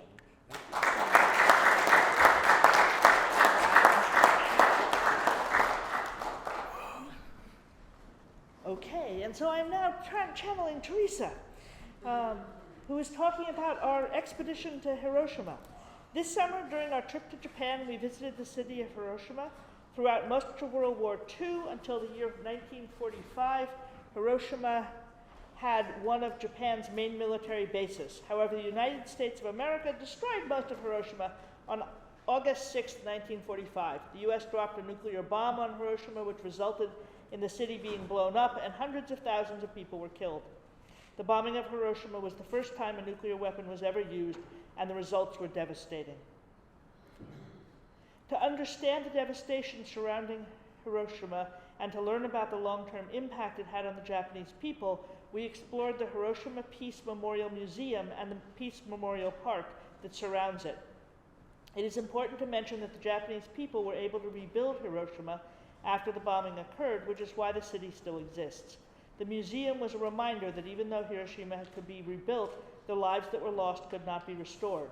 The Hiroshima Peace Memorial Park and Museum were designed to honor the victims, which include those who lost their lives and those who survived. Also, the museum warns and educates the public about the dangers of nuclear weapons. Outside of the main museum building is the Atomic Bomb Dome, a building that existed prior to the bombing. The remnants are a reminder that not much survived. Inside of the museum, there were artifacts that were not fully destroyed. Many of the artifacts were personal belongings. For example, items such as baby clothes or blankets that remained. In addition to personal belongings, there were photos of the aftermath that revealed the devastation. Also, there were first-hand accounts from survivors on the walls describing their experiences. It is important to mention that the atmosphere in the museum, which was full of school groups and tourists, was very sad and quiet out of respect for the lives lost. The museum included first-hand accounts from individuals who survived. The survivors' stories described their experience the day of the bombing and after. Many individuals providing first-hand accounts lost their entire families. For instance, one man described how he did not want to live after losing his wife and children. However, he decided to live to help others heal, rebuild Hiroshima, and to prevent further devastation from occurring. Experiences like this demonstrate how many come together to heal and tried to rebuild Hiroshima while preventing further harm. Also, children who lost their families provided statements. Many children lost their homes and families in the bombing, resulting in displacement, and many of the images revealed children in the streets or in schools and other facilities designed for children displaced by the bombing. Finally, many people unable to find their family members described their experiences. Since they could not find their family members, it's likely that they had passed away. Overall, the aftermath was quite chaotic as many people grappled with the property damage and the deaths of their loved ones. The museum also provided images and witness accounts regarding damage to vegetation, wildlife, and air quality that resulted from radiation. For instance, the museum provided images that revealed how vegetation was destroyed and contaminated by radiation. Also, the museum contained an interactive model that depicted how the explosion filled the city with toxic air. The poor air quality may have been temporary, but it had long-term consequences. Many testimonies from people such as a young girl who died approximately 11 years after exposure were shared. These testimonials exemplified the long-term consequences that resulted from exposure to nuclear radiation in Hiroshima during 1945. The bombing had a long-term impact on Hiroshima. For instance, we learned during the museum visit that many individuals suffered health conditions and died months and even years after exposure to radiation. Also, the museum had mentioned how descendants of Japanese people exposed to the radiation in Hiroshima could have inherited genetic mutations from radiation exposure, increasing their chances of developing cancer. Beyond just physical damage, emotional damage remained as many individuals grieved their loved ones, as mentioned once again in the story of a man not wanting to live after the death of his family, and by the sad atmosphere created by museum goers, demonstrating how trauma and pain remain years later. It was an amazing experience to see the impact that nuclear weapons could have on the environment and humans. The group's visit to Hiroshima and the Hiroshima Peace Memorial Museum and Park was an experience that provided us with more knowledge about the aftermath of Hiroshima. We were able to examine artifacts and evaluate testimony from survivors that really demonstrated how devastating the nuclear bomb was and the resilience of the Japanese people to repair a city that was practically destroyed. Part of the museum's mission includes reminding people of the devastating impact of nuclear weapons and the need to eliminate them. The watch tower on the right, let's see if I can get the video to go, displays the number of days since an A-bomb was dropped on Hiroshima, the number of days since the last nuclear test. It gets reset every time there's a nuclear test, and a virtual countdown warning of how fast we are moving towards the annihilation of humanity. Okay, there we go. The museum's emotional impact on the viewers and the large number of visitors demonstrates how it is very important to the public to this day and provides a lesson on the usage of nuclear weapons and why they should be eliminated.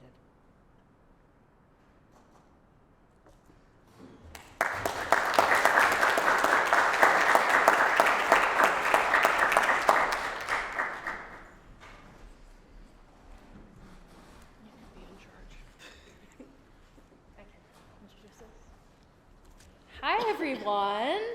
How are we doing? We're doing.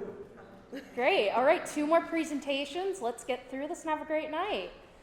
My name is Natalie Ford, and this is Felicia Filippini. And we will be presenting on the plastic culture of Japan. Hello? The other clicker, that's one of the... Oh, there's 3 clickers up here. There we go. All right, so the reason for our presentation and why we wanted to look into this is because while we were in Japan, we noticed that there was single-use plastic packaging absolutely everywhere. With this in mind, we wanted to see the environmental impacts and what Japan is doing to offset these impacts. So for some of the things that we noticed, almost all prepackaged meals we saw were wrapped in some sort of plastic, whether it be like plastic cellophane, styrofoam, things like that. And many of these items also had strongly branded packaging.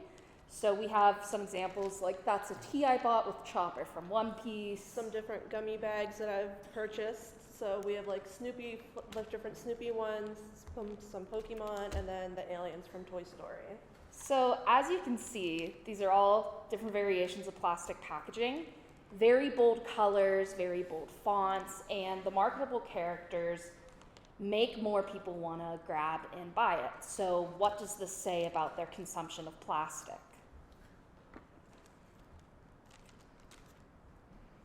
So while we were in Japan, this is typically like what we would grab for breakfast, and basically everything that we would get or that we wanted to get was in some sort of plastic. You can see that there's at least, let's see, 1, 2, 3, 4, 5, 6, 7 different types of plastics just in one picture.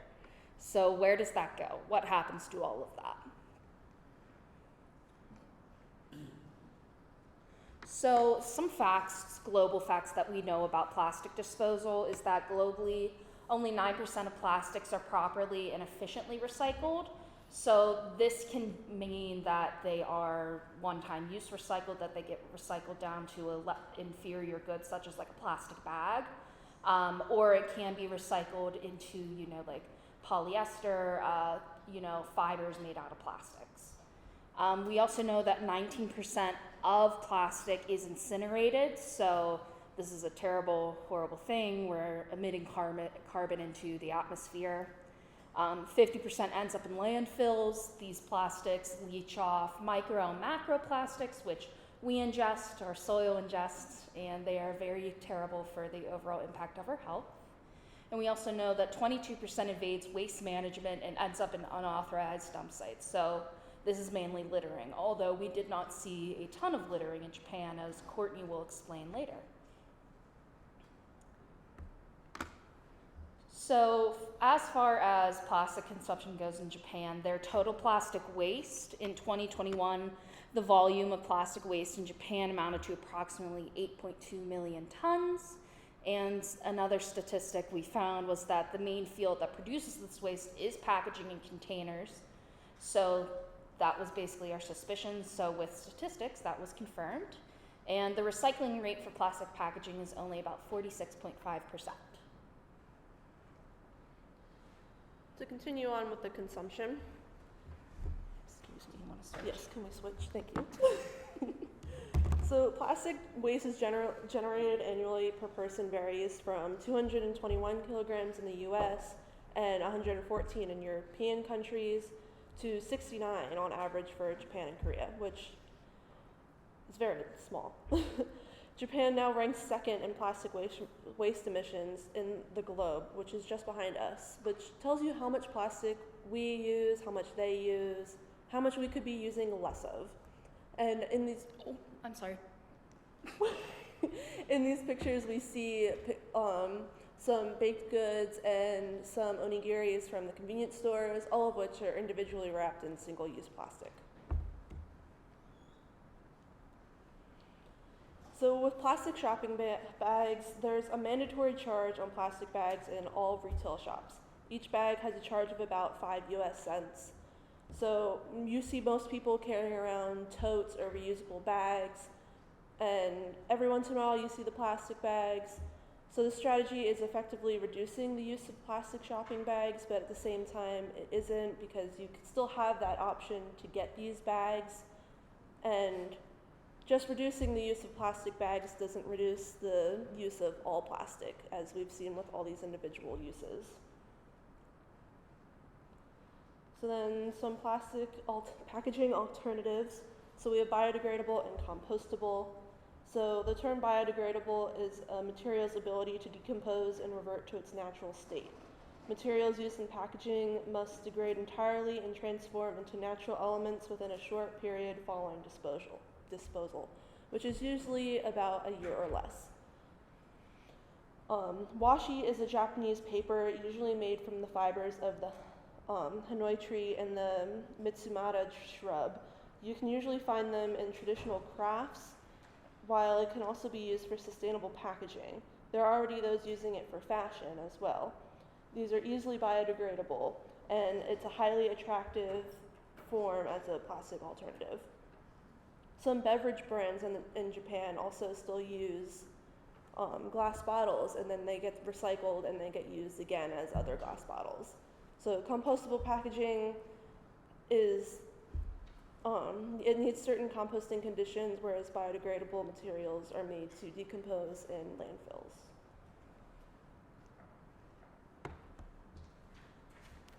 We didn't change anything on that slide.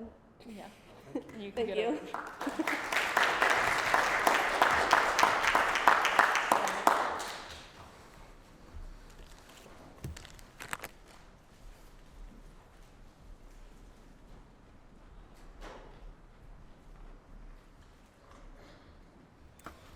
Hello, I'm Courtney.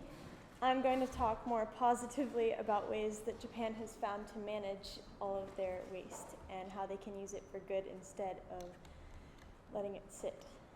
So we can first start with how they prevent the problem of waste in the first place. So in Japan, they sort of have a coexistence mindset where they live with nature, not against it. And this we were really able to see on our trip there, and it started from just whenever you eat your meals. And whenever we would eat, there would be very little food waste, and we observed this when we went out to eat, how the locals would also leave almost nothing on their plate to be thrown away. Also, at some places we went to, you would order as you ate so that you wouldn't order a bunch at once and not be able to finish it.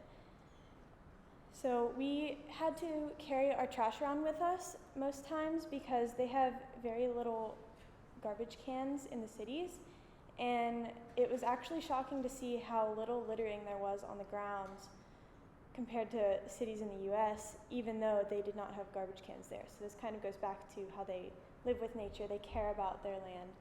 And whenever there were garbage cans, you can see in these pictures, they had 4 different types. So one was for combustibles, one was for plastics, and then plastic bottles specifically was another one, and cans. So we took a trip to a recycling and waste facility in Inuyama, and this is sort of a diagram they have inside the building that shows where the facility is and all the surrounding nature around it, and then the other picture's us in front of this facility. So at the waste management facility, they have different recycling activities that they have for the public to get people involved and make people want to recycle. So we had the opportunity to actually create our own necklaces from recycled plastic rods. And so I actually brought mine, but you can see in the pictures different examples of these necklaces, and they also had other glass projects that were for sale when we were there. We did not see the spa, but there was a hot bath / spa at the facility that was powered by the operations that were going on that I'll discuss. This is just showing how they helped us spin the glass, and those were the rods that we used to make different colors. So walking around the facility, even on the outside, you could see how well contained everything was. Not just the garbage, there was no loose litter, but also the smell. Their air vents were very controlled, and there wasn't any foul smells coming as we traveled through the building or outside. And we can also see proof of how healthy the ground was outside of the facility, rather than there just being waste dumps causing issues for the environment. So you can tell by how vibrant the hydrangeas were up in the top right. We normally don't see that bright of a flower, but also the sasayuri lily. You can see the little white flower in the bottom picture. We couldn't get really close because we were inside, but those flowers are actually very hard to cultivate and grow, but they were growing right outside this waste facility, which just shows how well contained everything was. So I have a little video. They had a model of their sorting system, just a mini model of how they can sort certain pieces of trash once they receive it.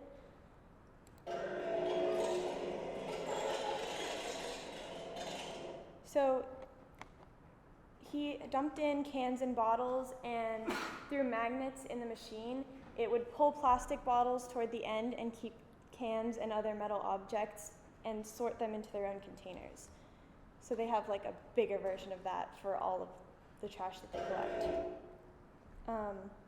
Outside the window, we were able to see how their garbage trucks pull into the lot, and they're actually coming in on a metal weight, and they can weigh the trucks from each municipality to find how much trash they're bringing in. So these trucks carry in 140 tons per day, which is about 2 tons per truck, and they actually use rainwater to clean them, and then they recollect this rainwater and use it to clean the incinerators. And as they clean the incinerators, this water evaporates and produces steam. And so this steam is, I'll come back to the steam, but so the incinerator, it can light the combustibles, and they start with kerosene to light the fire, but then the heat is maintained within it, so they don't need to keep burning kerosene and polluting the air. But they actually use such high temperatures that dioxin is not produced, which is not good for air quality. It causes a lot of air pollution. So that's kind of how they counter that. And in the next video, I'll show you, they mix the garbage in a pit before it gets sent to the incinerator to evenly distribute organic and inorganic wastes and to pop garbage bags so that it all combines evenly.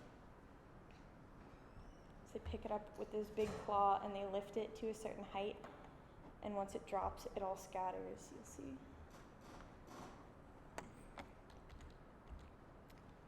So the steam that I mentioned that's formed after using the recollected rainwater to clean the incinerators, it actually spins a turbine in a generator that they have in the building, and this generator produces electricity enough to heat and light the building and air conditioning.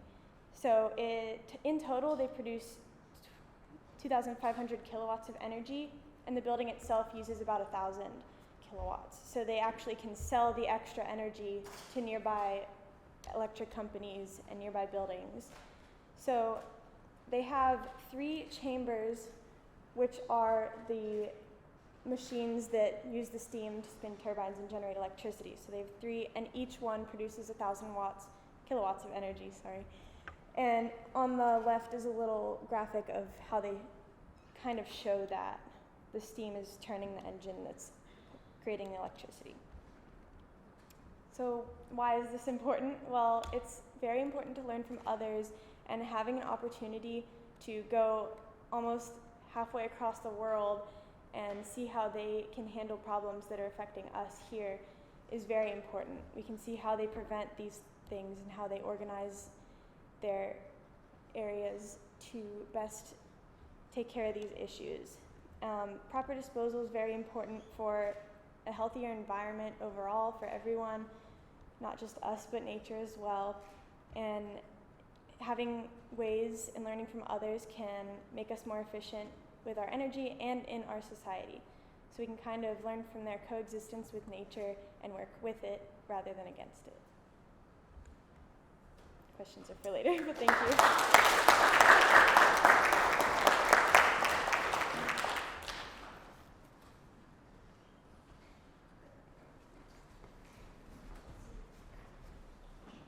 I want to thank the students, and I want to thank the trip leaders that mentored and guided them through these wonderful journeys. I learned a lot. So thank you for the time and effort that you put in. It's much appreciated. Would anybody like to ask any questions from anybody? And I know it's late, we're running a few minutes late, but questions are allowed. Any purpose.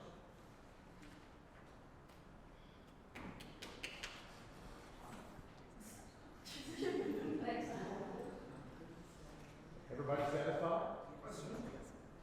The Japan trip overview video, music source, is it copyrighted? Is it, or it was just a free song? I bought a license. You bought a license?